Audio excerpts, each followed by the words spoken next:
সেই ছোট্টবেলা 2002 এর ফাইনালটা দেখছিলাম, তখন অবশ্যই খেলা বুঝি না, খুব ছোট, মনে আছে এখনো, ব্রেনে আছে।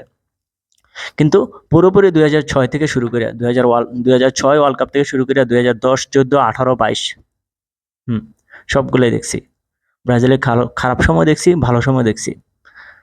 শ্রদ্ধেয় আঙ্কেল প্রিন্স মেহেদী, তো মেহেদী কাকা আমার রিকোয়েস্টে একটা ভিডিও, খেলা নিয়ে উনি একটা ভিডিও করেছে, তার জন্য আমার পক্ষ থেকে ওনাকে ধন্যবাদ অনেক অনেক। কাকা এইভাবে কন্টিনিউ করবেন ভিডিও মাঝে মাঝে।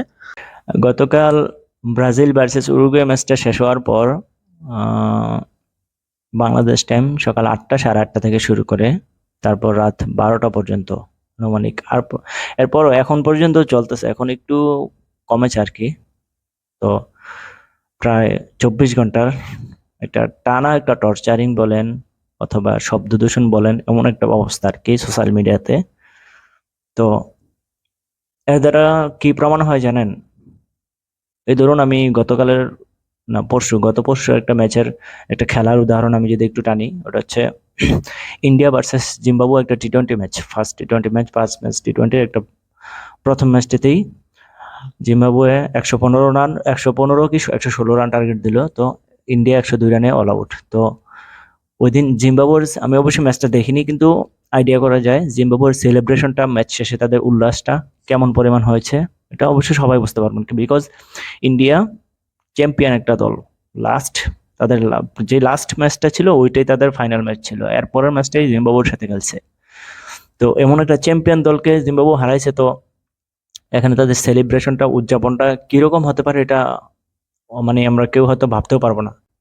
ফুটবলের ক্ষেত্রে এমনটাই, যখন বড় বড় কোনো যে চ্যাম্পিয়ন কোনো দল যখন বাদ পড়ে অথবা তাদের একটু সাময়িক কোনো কিছু একটা সময় একটু খারাপ যায়, তখন ছোটখাটো যে দলের সাপোর্টাররা আছে না, তো তাদের উল্লাসটা খুব বেড়ে যায়।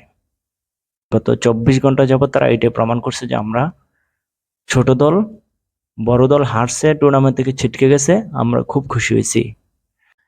তবে সত্যি বলতে এটাই যে আপনাদের সেলিব্রেশন এভাবে, মানে শব্দ দূষণ একটা পৃথিবীটাতে তৈরি করা, অন্তত বাংলাদেশটাতে এভাবে তৈরি করা, আপনাদের এগুলোই প্রমাণ করে যে আপনারা যেই টিমকে সাপোর্ট করতেছেন, যে কতটা নিম্নমানের একটা টিম ছিল। এখন রিসেন্টলি 3-4 বছর পারফর্ম ভালো, ভেরি গুড, মানে এর কোনো তুলনা হয় না, অনেক ভালো। কিন্তু 3 থেকে 4টা বছর আগে কতটা নিম্নমানের দল ছিল আপনাদের সেলিব্রেশনে প্রমাণ করে আর কি।